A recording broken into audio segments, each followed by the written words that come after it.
flag, and then Pastor Hopkins will do some prayer. I pledge allegiance to the flag of the United States of America, and to the republic for which it stands, one nation, under God, indivisible, with liberty and justice for all.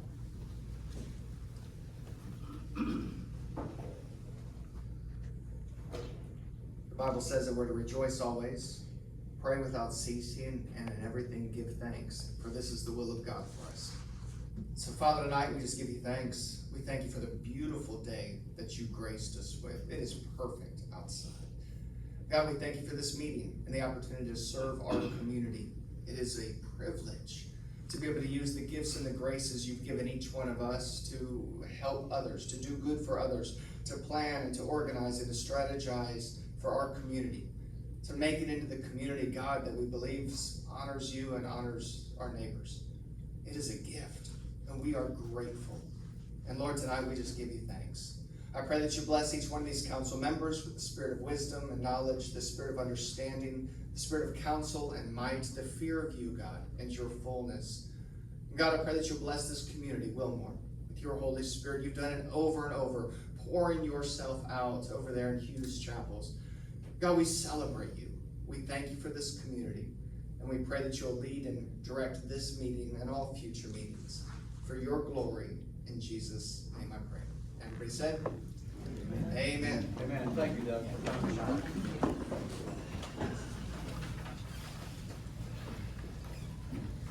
Well, before we get into the business of the evening, Justin Ray is here, and he's going to talk to you a little bit about Jessamine County's 250th birthday events. All right, thank you, Mayor, Council. My name is Justin Ray, and I have the pleasure to serve as your Deputy Judge Executive of Jessamine County. About 2 weeks ago, it dawned on me that we had been pursuing several activities, partnering with others, with you in the city of Nicholasville on America 250 events, but other than our social media and our website, really had not verbally told anybody what we're doing. So last week, the city of Nicholasville asked me to come to their commission meeting. Just to give an update. I think, they had some interest from some of their constituents on the lack thereof, but in fact, we are doing quite a few things. I think if you were anywhere in Jessamine County this past weekend, you would have probably noticed that. So before the 4th, because that's kind of the capstone event of most of our communities, I just want to come in and give you a little bit of a timeline of what we have done as a county, again, with our neighbors, the city of Nicholasville and city of Wilmore, arm in arm. So back in January, Kelly Morris and I were sitting at the office, and we started talking about how Jessamine County was going to celebrate the semi-quincentennial. That's a mouthful. February 17th, Judge West in the fiscal court named me chair of the Jessamine 250 committee. In February 26th, I called up and met with Tony Wilder. Some of y'all have been in government for a while know who Tony is. He is the chair of the Boyle County 250. Just to kind of pick his brain. I went and drove over to have to go see my mom in Perryville, and so it just worked out that day. Tony was available. He was very helpful in informing me of what worked and what didn't work. That was the more important, what didn't work in their planning stages. And I also reached out to the Kentucky Historical Society to see how we could become an official America KY 250 committee, because it's kind of important in some retrospect to become an official county. A lot of that has to do with their logo and imaging, their branding. February 27th, we held our first Jessamine Committee meeting, which we did have representatives from Wilmore and Nicholasville alike there. March 3rd, fiscal court approved our America 250 resolution. The 18th of March, our logo was designed and approved. And April 14th, we got our first order of shirts. I have some in the back. I'd be more than happy if I have your size to give them to you. If I don't have your size, come to the courthouse. I went and picked 72 more up today, so it's been a pretty hot commodity. April 19th and the 25th, we held 2 Liberty Tree dedication at City County Park and at High Ridge Park. They were, I thought, very well attended. The first one on the 19th was a beautiful day, clear skies, but it was a little cool with the wind. But the one at High Ridge, honestly, may have been a degree or two too warm, but it wasn't porridge. It wasn't too hot or too cold. It was all just right because we had a great crowd at both. June 11th, Coming up now recently, we had our Paint the Town event, which Wilmore is now partnered for the last 4 years with us on that. Americana was the theme. In total, 48 banners, front and back, were painted. Record breaking, we had 269 participants come through the Blue Building. If you've ever been to the Blue Building and you try to imagine almost 300 people in that room, that was in waves, morning and afternoon, it was packed all day. But through there, we also had a community project. I made I guess you could say life size, a 4 foot by 6 foot on a 4x8 sheet of plywood, American flag. And I kind of did a lot of the work, masked it off and whatnot, but we had the kids kind of paint their hands and kind of slap their hands on the stripes and the stars. And then when I peeled the masking off, you can see the actual American flag, but you see handprints all throughout. It's kind of a cool, it's not like, I don't know, it's not crazy abstract, but it's not crazy perfect either. You know, it's just kind of a blend. That's on display. It's at the courthouse. I've got to put a logo on it, but that'll be displayed at the courthouse from now until when we take it down. And of course, June 11th kicked off the escort of the Vietnam Wall, Cost of Freedom and Global War and Terror Memorials, the reception at Thompson Hood, and staging of the wall. And I don't have to tell you all, June 12th and 13th, salute the service. Kind of brings us up to now. So Jessamine County still has some other things. Wilmore has a lot of things, I think, coming up here on the first of the month. June 19th, our Juneteenth celebration at Hayden Park. Our Parks and Rec has renovated, I guess, redone that park. The restroom facility roof, just tried to, we're trying to pick a park a year to try to build back up. June 20th is Freedom Day at Camp Nelson National Monument from 10 to 4. June 28th, Revolutionary War Memorial rededication on the courthouse lawn at 4 o'clock. It's gonna be a really cool opportunity. The first one had over 1,500 people there 100 years ago, 99 years ago. I don't know if we can get 1,500, but if it happens, and we'll let District 7 figure out how to redirect the traffic shutting down Main Street. But we partnered with a local business to already sandblast and resurface that memorial. It's really cool. We tried to cover it, but then that got too many questions coming into the judge's office within an hour of us covering it. Like, what are you doing to it? So we left it uncovered, but it has been redone. But that is June 28th. I really encourage y'all. I have a pamphlet in the back, not only a rack card of events, but that event specifically. 4 o'clock on that day. July 2nd, another really cool opportunity. We had to partner with our cities.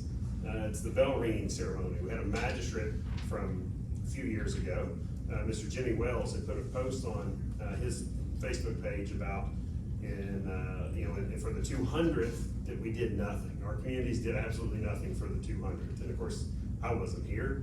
I couldn't tell you if we did or didn't. But, the judge at the time, allowed him to go to the courthouse and ring the bell 13 times. He kind of just did it on his own. And so I was like, man, that's a great idea. We should find some people in our community and they can ring the bell. So we narrowed it down to 13 individuals. We're gonna leave a lot of people out. I'm sorry, this is the way it is. Like, somebody said we should ring it 250 times, that way we get them all. You'd still leave somebody out, and I don't think that bell would take it. If you all have seen it, it's old. But Wilmore submitted names, Nicholsville submitted names, our fiscal court came up with some names. Those people will be recognized on that day. That's July 2nd, that'll be at 2 o'clock in the afternoon. It's a Thursday. Would love to have just, a ton of people there. July 4th, I don't have to tell you fine folks what happens on that day. Festival of 4th, I'll be here in some type, I guess I'll just use the same old suit. I haven't bought another one, it still fits. A little bit later, the Nicholasville Bike Parade, sponsored by Jessamine County Public Library back in Nicholasville. July 6th through 11th, Jessamine County Fair. I'll be on vacation, sorry. My wife planned vacation every year and we didn't look at the fair schedule. I won't be here that week. But they're having an Americana theme as well, similar to Paint the Town. July 10th through 12th, KCAL has created a program. Doug and his team have created a program specifically for like America 250 Americana. I think it'd be really cool to see that. And in July 18th, Camp Nelson 160th anniversary of closing at Camp Nelson National Monument at 10 a.m. Again, the rack card in the back has this. Our website has it constantly updated. We have events for August and September as well, but I didn't want to take up too much of your all's time. So just real quick to let y'all know that your community has not forgotten. And I know Wilmore has done an excellent job of promoting that as well. But for all the naysayers, I'm pretty much maybe too blunt sometimes, but look for it, find it. If you don't see it, just get over yourself. It's out there. You just gotta find it. So that's the cleaner version of what I wanted to say. But don't buy into social media too much. So, I've got, like I said, I've got the printout for the Revolutionary War dedication in the back, and our rat cards in the back, as well as some other, freebies for those in attendance that want, so. And if we don't have your size, come see me at the courthouse. So, that's all, thank you, Mayor. Appreciate you calling. Just one or two word follow-up to that. On July 4th, we do the same thing we've always done, that Amy organizes and does.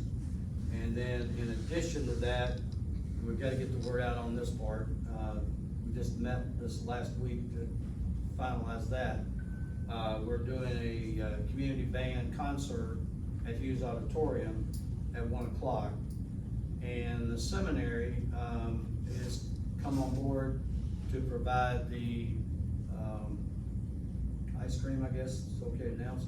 We're gonna do an ice cream social out on the semicircle, under the trees, try to get as much cool as we can. And they're gonna sponsor that and do that, so another little piece to add to July 4th.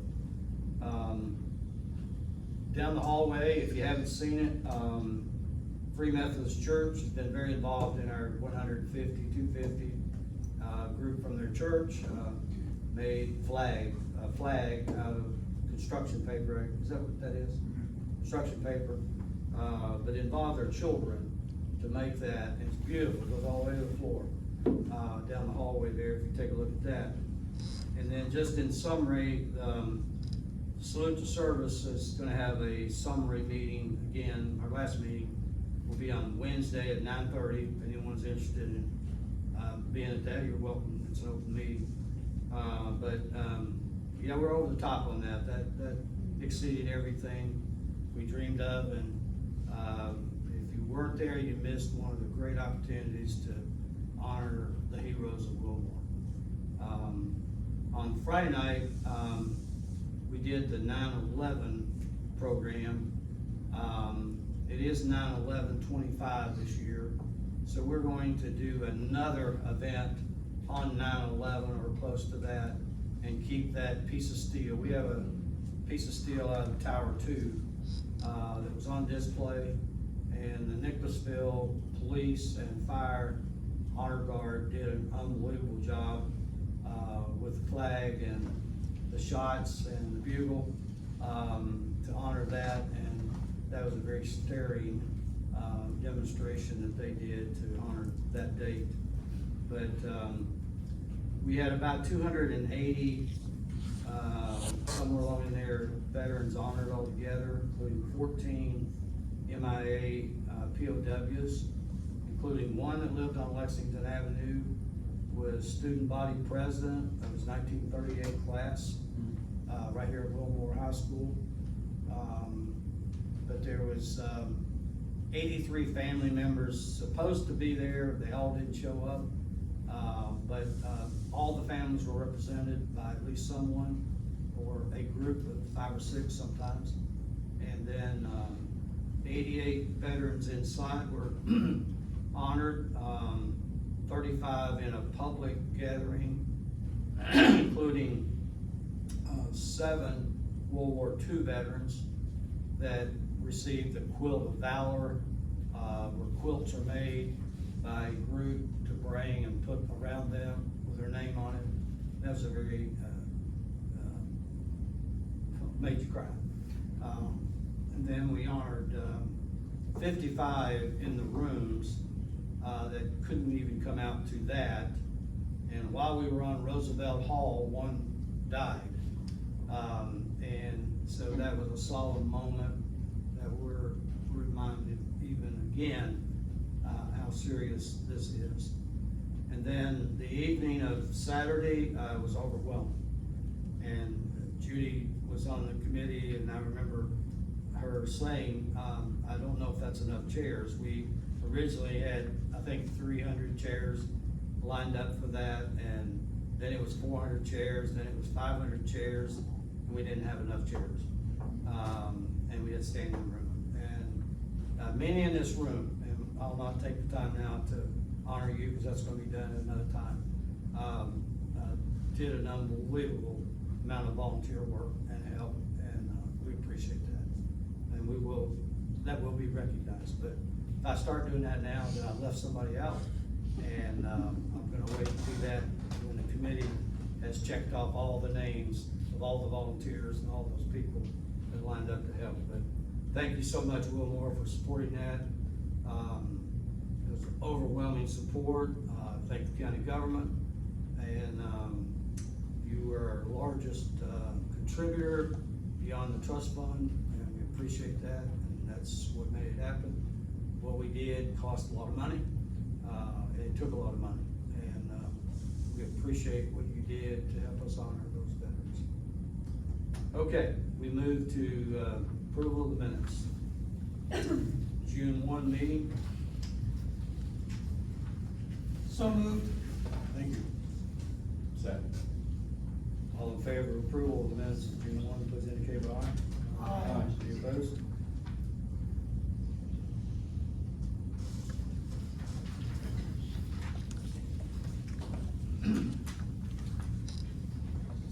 Lori has submitted to us, and amended it, and she is here to answer any questions to that. This is the second reading of ordinance 2026-2, an ordinance amending the for year 2026 budget, second reading.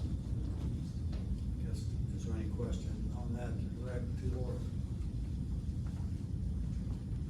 But we accept ordinance 26-2 for the amendment of the 25-26 budget. Second. Thank you.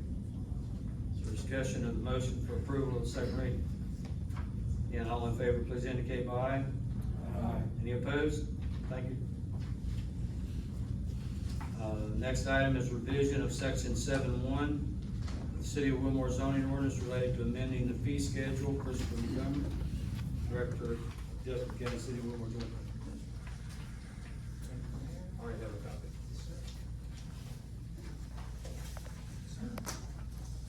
So 2 weeks ago, I was here to initially request a revision to the fee schedule as recommended by our ordinance update committee and the joint planning commission. In the packets that I've just given you, the first group of stapled pages are just the proposed fees that I had shown you all last time. You all had asked to see what the budget was for planning and zoning. The next sheet has our budget for the 26-27 fiscal year, as approved by the fiscal court, just so that you all have an idea of where the money is going within planning and zoning. On the page behind that, a question that I think Mr. Ryle had asked was what percentage of applications, et cetera, that come into our office are related to the City of Wilmore. So I took 2020 through 2026 and then broke that down into the individual years for applications that include building permits, dimensional variances, zone map amendments, conditional use permits. Wilmore accounts for about 7% of the applications that come through our office. They also account for about 7% of the revenue that comes into the office, which would be expected. So I didn't have an answer to that question last time. I think you had guesstimated it might be around 15%, but it is closer to 7%. The next page is something that I made in March, which took our fees that we had taken into the office between July 1 of 2025 and March 20th of 2026. There's a lot of numbers on there, but if you look down at the bottom for total received, the first number, 148,000, that is the revenue that had come into planning and zoning as of March 20th. The change in the proposed rate would have made that same total be 240,000, approximately. An increase of $90,000 or about 61%. That is based solely on the numbers of what we took in during that period. So I cannot say for sure that it can be extrapolated for the future, but it is a significant increase. That increase would reduce the deficit budget of our office, which could potentially reduce the amount that Wilmore contributes to our budget. Potentially? Well, I can't make that statement if it will Come or on, not. Chris. That is part of a larger conversation, Okay. between the Wilmore City Council and the fiscal court. I can't make any promises there. However, I do believe that the conversations have started around that. I believe it's a step forward. I think any change in the fee schedule, as it reduces the deficit, will help support Wilmore's cause in trying to reduce the amount that they need to be contributed. And then the last page that I have for you all, it just shows from the 23-24 fiscal year up through April of 25-26, what our budget was for the department, the anticipated revenues, actual revenues, and then the percentage that Wilmore contributed to that. I did want to note that our budget for the department does not account for the benefits that the fiscal court also, and City of Wilmore, but that comes out of the fiscal court. So then there is a breakdown of approximate cost of health insurance per employee. We have a quarter of an employee for the 25-26 year because we didn't have a zoning compliance person until March. So it's not just a really short person, it is just accounting for their quarter of the year that they are here. So, you know, in addition to the actual budget, there is that expense of benefits.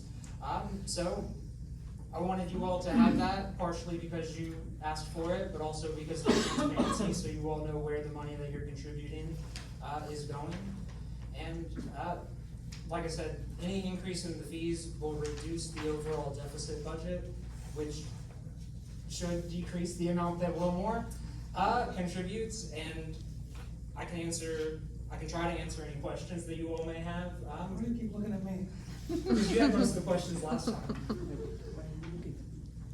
Well, the last time you were here, you had not yet met with the fiscal court. Have you done that?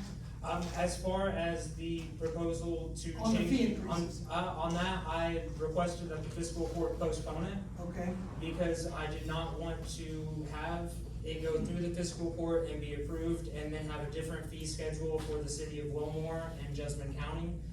It is something that would complicate things for some of our staff in calculating fees. So the idea that our department has is to keep those fees consistent.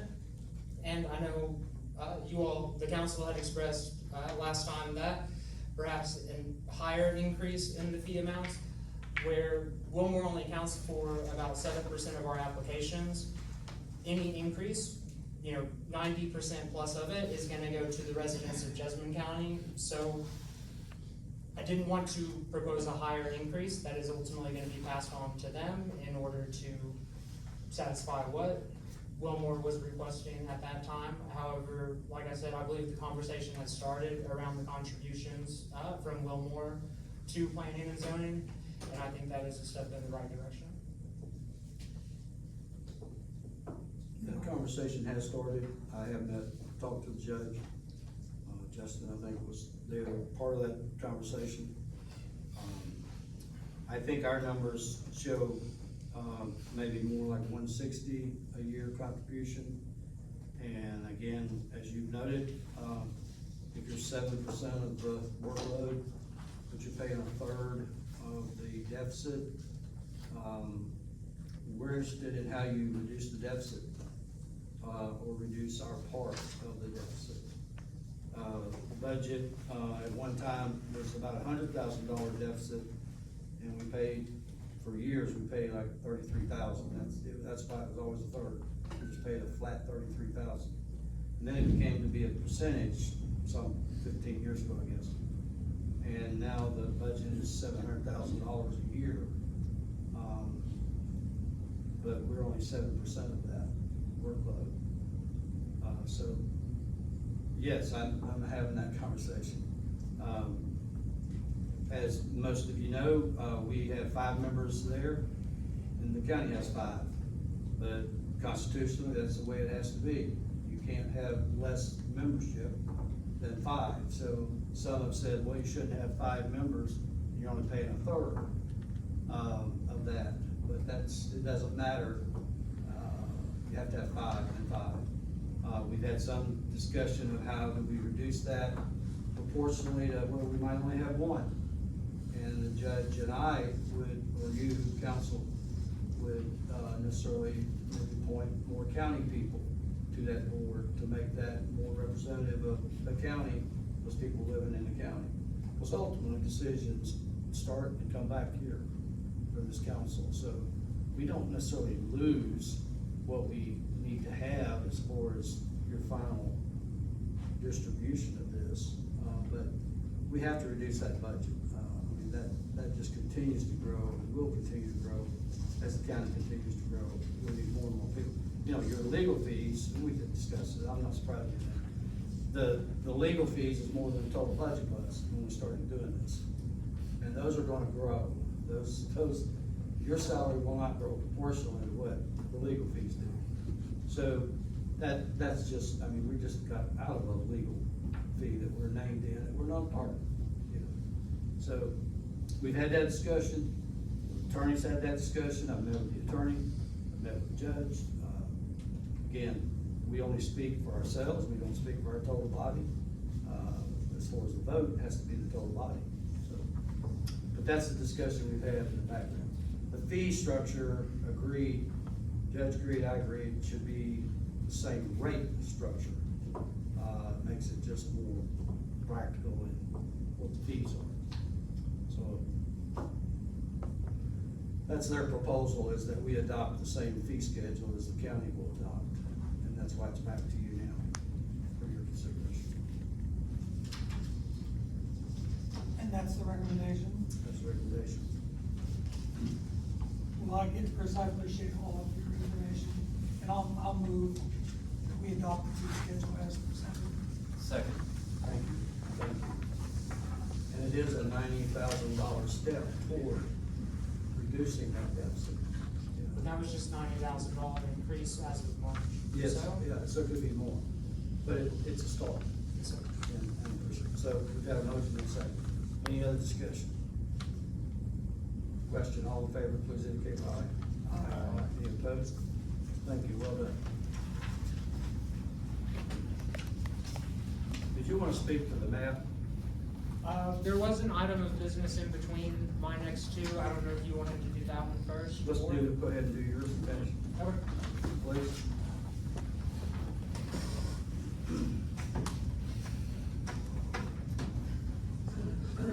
I just looked my agenda over there. Is the manufactured homes or the 200-foot setback the next one listed for? Manufactured homes is first. Okay, so, there is a change to KRS 100.348 around manufactured homes that goes into effect on July 1. Qualified manufactured homes is something that the state is defining. The largest aspect of that is that they are 5 years old or newer at the time of placement. Planning and zoning will no longer be allowed to have any restrictions within the zoning ordinance that prevents qualified manufactured homes from being placed anywhere there are single-family residential homes. So in any of the residential zones in Wilmore, a qualified manufactured home, whether you all pass this amendment to the Wilmore zoning ordinance or not, a qualified manufactured home will be allowed to be placed there. That is not to say that an HOA or a deed of restriction cannot stop that, but from a planning and zoning perspective, we have to allow it. There are several revisions that were presented in the City of Wilmore zoning ordinance related to manufactured homes. One of them was to revise some of the definitions around mobile homes, manufactured homes, make them more consistent, so that, at least as far as the ordinances go, everybody knows what we're talking about, separate out the mobile homes that are 50+ years old and don't meet national standards, from the manufactured homes that do, clarifying what a recreational vehicle is, and specifically outlining where it is and is not allowed within residential zones. There is a proposed amendment that will ensure that people are allowed to store their RVs without it being lived in or hooked to utilities. And that's the general gist of what is going forward with these. I know Donna had emailed these out to everybody. If there's any specific questions, I'd be happy to answer those. So this is a new allowance in our town to have, In the state, In the state, yes. everywhere. is that right? Yeah. How does this apply to tiny homes? Will that now be allowable? So, I've had many people ask me about that. yeah, so currently, the city of Wilmore zoning ordinance does not restrict tiny homes. They would have to be built to Kentucky residential code. Stick and frame, yeah. Yes, there are. Still costly. Less costly than your homes that are being built in Talbot, but, yes, it's not something that you can go, buy off a lot and pull in, and it's rated for residential use. We've actually only had one tiny home permitted in Jessamine County. We haven't done any in the city of Wilmore since I've been here. And our building inspector worked with the manufacturers of that tiny home to ensure that the proper insulation, siding, everything that's required by residential code was applied to that structure so that it could be permitted. So the revisions to the qualified manufactured homes and manufactured homes in general will not affect tiny homes. They already can be permitted so long as they meet building code. I guess for some reason I had thought that tiny homes could be constructed similar to a manufactured home. That is not my understanding. Okay. There are specific regulations, set out by the federal government for how manufactured homes are, built, and I've not seen anything that applies those same standards to tiny homes. And help us understand how this change will impact RVs and where they can be parked on people's property. So the, the change related to the RVs is just to clarify that people can store them on their property so long as they meet the setbacks for an accessory structure in the zone. So if your front yard setback is 50 feet from the road, you can't have your RV parked on the sidewalk. Can't have it parked on the sidewalk anymore. But if your rear yard setback for an accessory structure is 6 feet, you can't put it right on the property line. As long as somebody is just storing their RV from a zoning ordinance perspective, we would not have an issue with it. If somebody is living in it, or if they have it hooked up to utilities for more than 14 days out of the year, then it becomes an issue that we would pursue. But we didn't want to limit people from being able to store their recreational vehicles at their home. It's actually the same language that's in the Jessamine County zoning ordinance currently around the storage of RVs. Wilmore did not have anything similar. It just kind of outlawed RVs altogether by calling them mobile homes, and then having the definition for mobile homes vaguely refer to mobile homes and manufactured homes and RVs. So it allows people to store them. Back to manufactured homes, before this change of the state, was Wilmore allowing manufactured homes? The only area that Or manufactured. new ones, I know we have Yeah. many, but. The only area that manufactured homes were allowed, are allowed by the current city of Wilmore zoning ordinance is in the R3 residential zone, if it is within a manufactured home park, which it's not a lot of those in Wilmore. They're pre-existing though. Yes, so effectively, manufactured homes, newly placed ones are not allowed in Wilmore at this time. And this revision would allow qualified manufactured homes, the ones that meet the standards of KRS 103.348.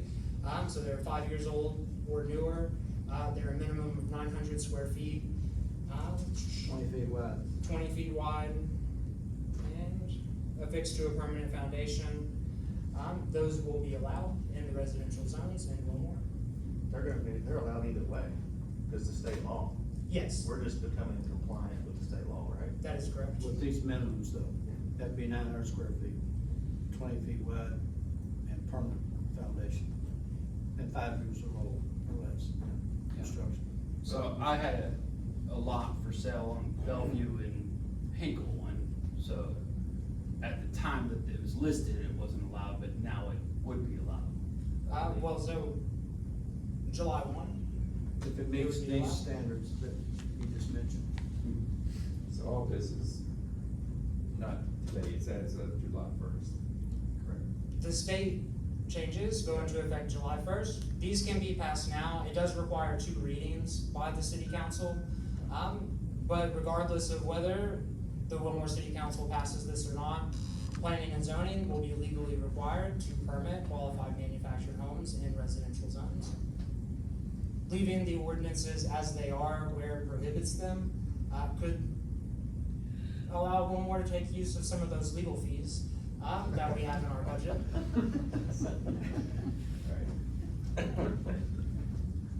Very smooth. Didn't feel like it. Wow. That's more of a report. So no action at this point on that for us. I would request that the council approve a first reading if they're so inclined. If they wanna do that, they can. You're gonna Did you do say it. it was not an ordinance? It is an Oh, it ordinance, is. yes, it's changing the city of Wilmore zoning ordinance. But whether the city votes for it or not, it will become in place. This will not come in place, KRS 100.348 will come in place, and then the city of Wilmore zoning ordinance will no longer be in compliance with state regulations, So yes. if this is not passed. The good answer is yes. It was superseded. Yeah.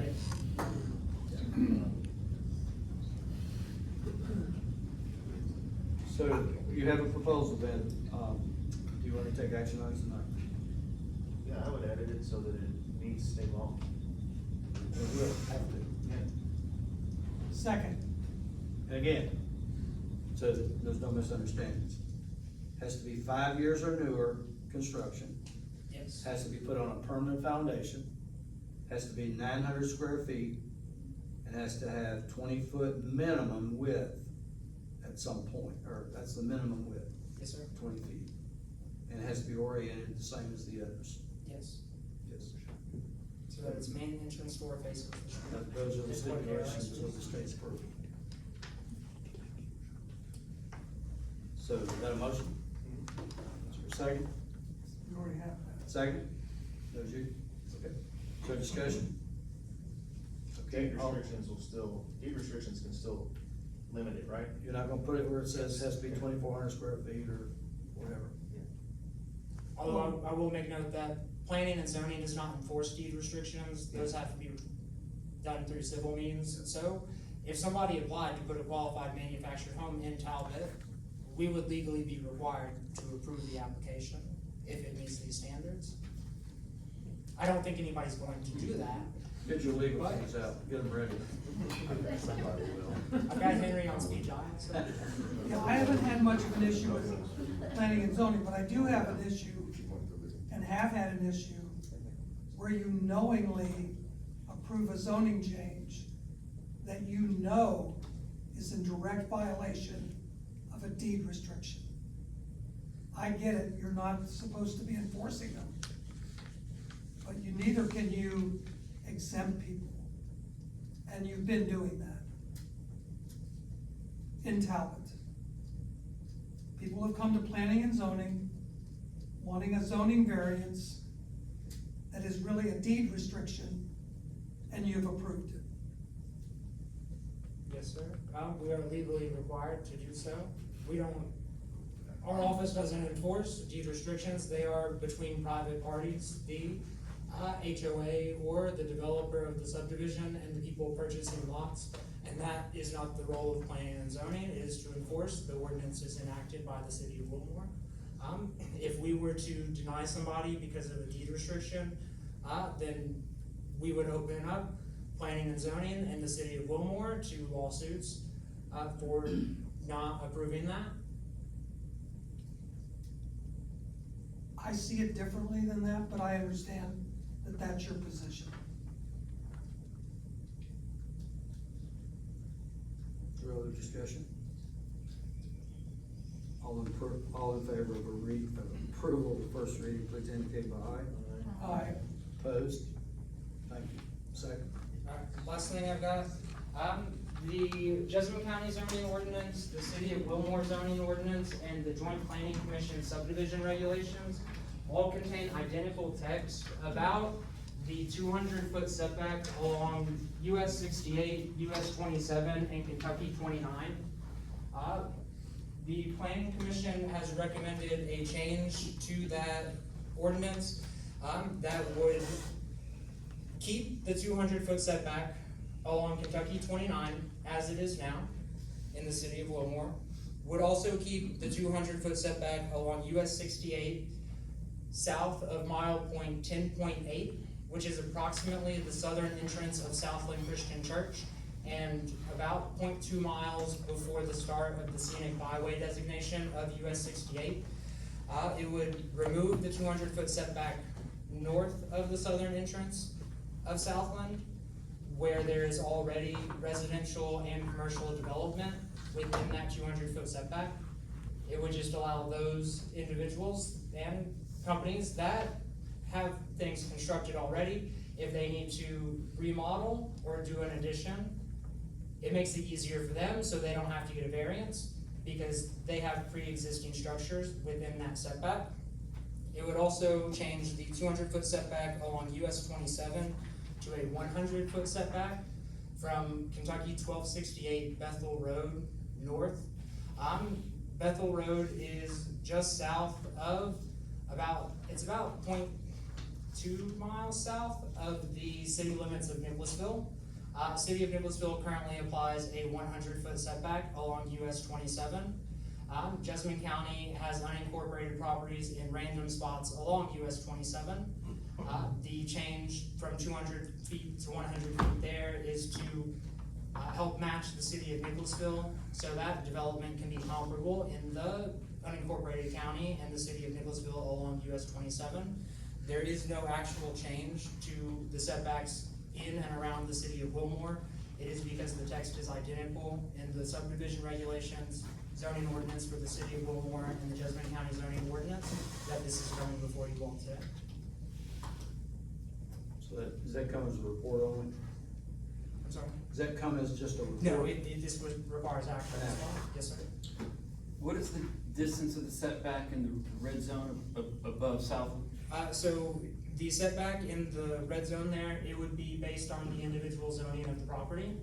So if it's a residential zone, then it'll adhere to the Jessamine County zoning ordinance residential setback from a street.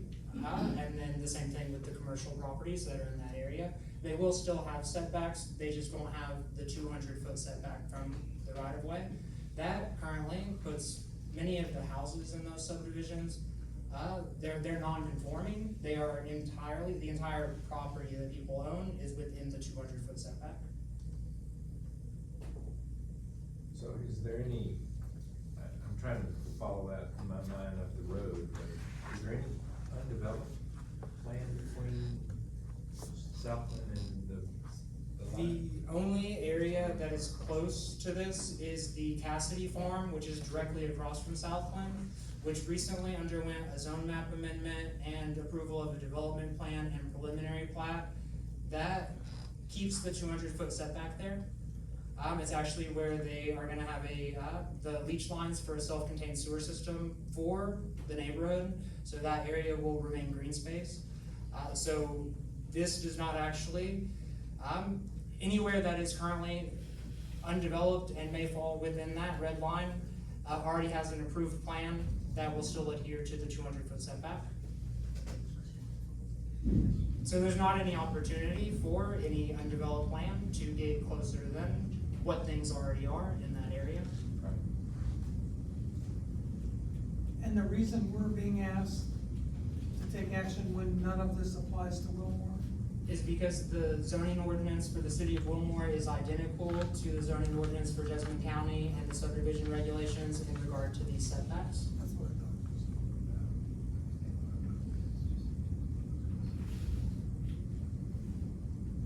So a motion's in order to accept this report as, So moved.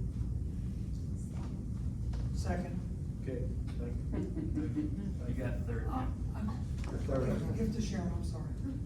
Is there discussion of what Chris has been talking I about? just have one more question about the yellow line. It looks to me like 3/4 of that is in this Nicholasville city limits. Is that? Yes, that is correct. Okay. So it largely doesn't affect the unincorporated part of the county, but there, like I said, there are random properties here and there, along 27 that have not been annexed into the city of Nicholasville. If we allow the same setback as Nicholasville does, they may not get annexed into the city of Nicholasville because it presents the same opportunity, potentially. Could you help us understand how this, like these decisions are made? Was it made out of the Planning and Zoning Committee? So there's an ordinance update committee, that first reviewed this and then made a recommendation to the Joint Planning Commission. And then the Joint Planning Commission, heard this and made a recommendation to the Wilmore City Council and the Jessamine County Fiscal Court for approval. In the documentation that Donna sent out to you all, there was a transcript from the Joint Planning Commission meeting. And that was a 9-0 vote, or? Yes, sir. 9-0 in favor of approval. Other discussion? Question, all in favor, please indicate by aye. Aye. Opposed? Thank you. Let's go back up to the first item, the audit engagement letter. Is there something to take action on tonight on that? Did they send a copy? I As didn't long get as it's that. approved, I'll get you to sign the audit engagement letter when she sends it to me. I don't believe she sent me a copy of it yet, but she said it needed to get on the agenda. Okay. Item 11.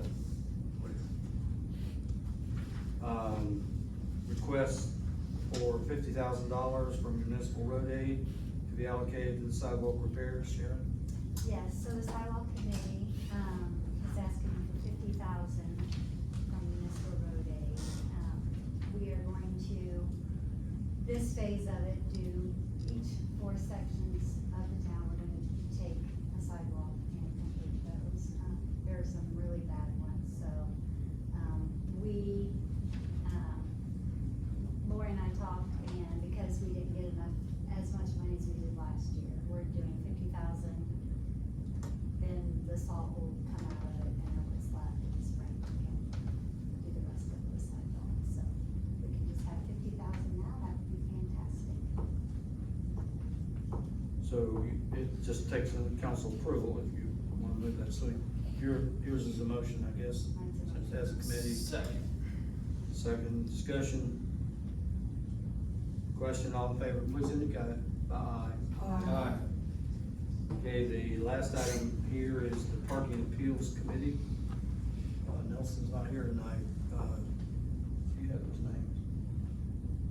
I'm gonna defer that to the next meeting.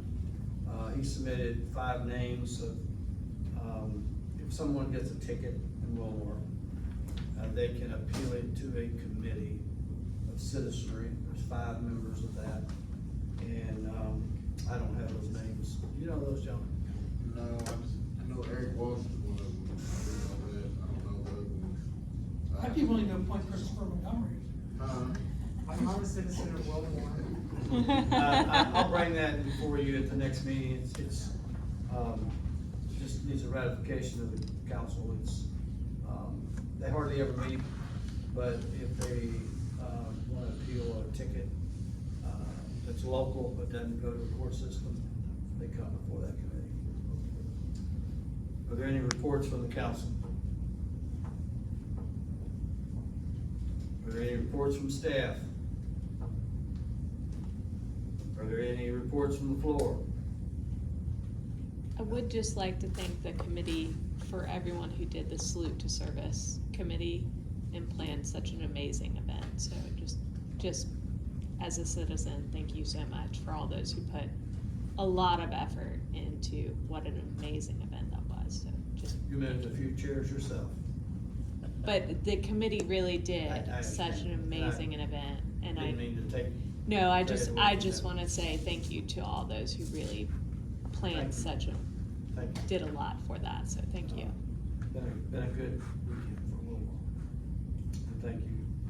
And there will be a time we're gonna, kind of reflect on what happened, make sure we don't leave anybody out, and, thank a few people. We did submit a shadow box flag with all 5 coins to Commissioner Allen of the Veterans Trust Fund, who gave us $50,000.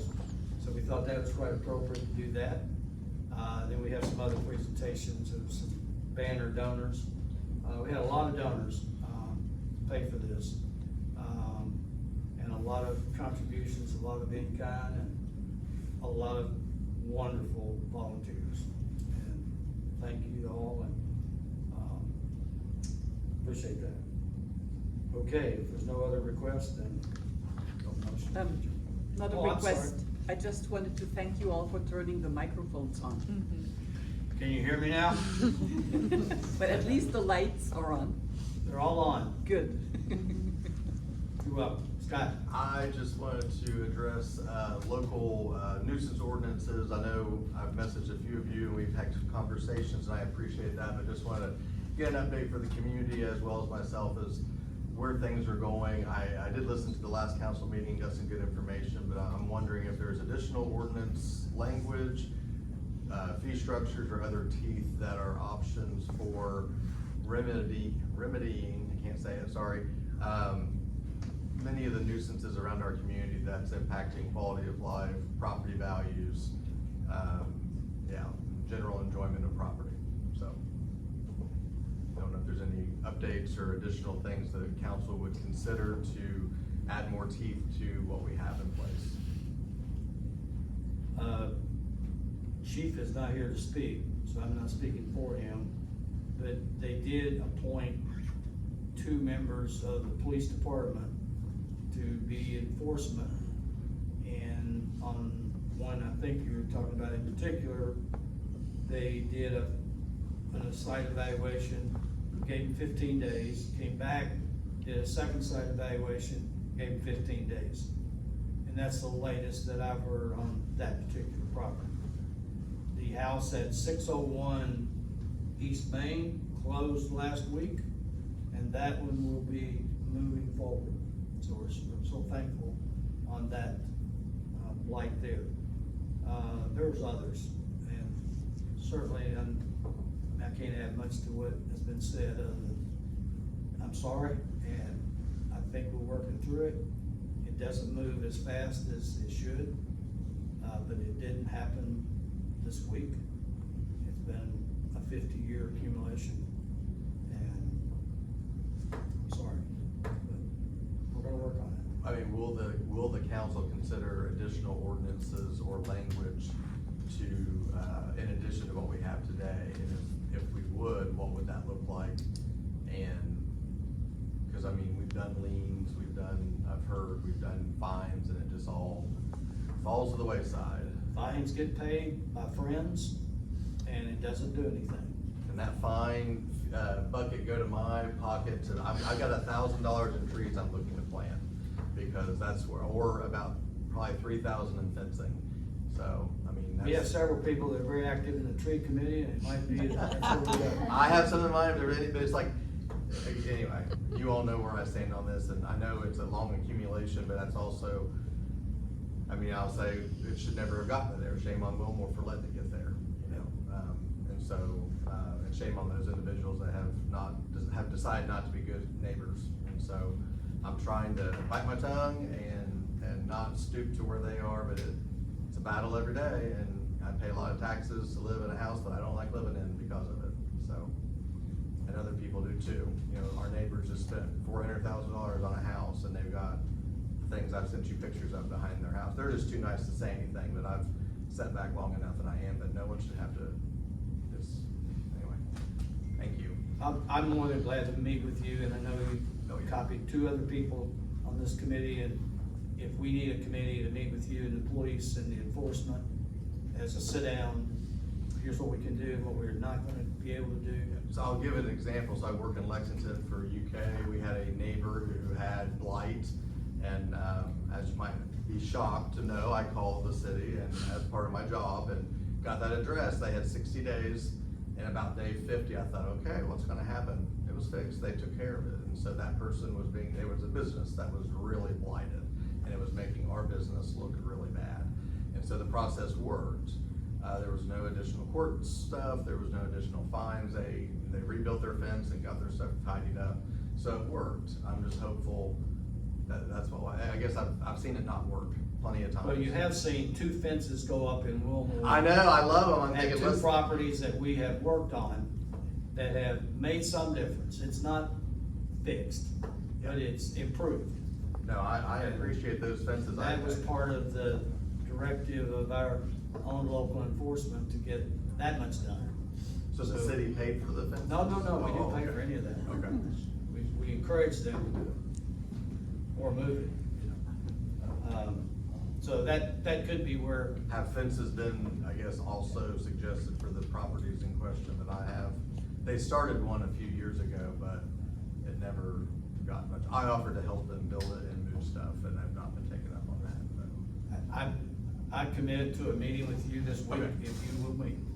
And with a couple of members of this council that you've been talking to. And, let's make it a little higher priority than it has been. We've gone on a 15-day, we punt, wait 15 days, see what happens. And if we get some improvement, we give another 15. An improvement, even if it's small, it's improvement. But, it's a long ways to go. And I agree with you. But if you can fix it for $1,000 worth of trees, I'll raise $1,000. It hides it, but I would be happier and have it hidden than to have to live with seeing it again. Thank you. Thank you, I'm sorry. Anything else? Did I miss anyone? I have a question. Amy, do we know, what direction we're gonna be putting, dollars on the playgrounds, like which playground we're gonna focus on? Are we gonna focus on a specific one, or? I am not able to answer that. Okay, I was just curious if that. So it's being determined. We are very close to a splash pad finishing though, thanks to Jessamine County. And Justin, I think he wrote most of that check himself. I think Justin was sitting up there when you all needed more money, and you come back to the well. He did. I'm amazed at how small that much money goes. But, I went out there this weekend and, where's the rest of it? And they said, that's it. $100,000 doesn't go very far anymore. $200,000 doesn't go very far. You know, when you're doing improvements like that. $1 million didn't go very far in a sewer line improvement. One little sewer line on Lexington Avenue and Main Street, $1 million. But it's working, right? But it's working, yeah. We've had no pops. We've had pretty good rains. I mean, I will say, the lack of the Linden water feature is amazing, so just thank you so much. We've always wanted a fountain and we took I it away. really, really appreciate it, thank you. One attraction Well, less. praise God, that apparently worked. And the engineers did come back and confirm that it was, in fact, Christopher's back there. It's been a big part of his introduction year. We had 2.5 inches of rain in about 4 hours, so I think the fix is working. Yes. You had the 27th wettest day in recorded weather history, and I didn't even realize it was that bad, It was bad, that day. it was bad. Have we seen improvements of, like, the amount of water that goes by Solomon's Porch or other areas that They had had no flooding in the flooding. past? That's excellent. Yeah, I hadn't heard, yeah. I have a question that's been asked about the sidewalk gaming. Are we putting in the sidewalk before or after July 1st? We will put in the sidewalk after July 1st. Okay, well, that's all. Financially, we're there. Pardon? We just financially, we have to do that July, after July. Yeah, well, I just wanted to make sure we were doing it after July, because that's what we approved, and that's before. That's what we're gonna do. All right, I move we adjourn. Thank you all.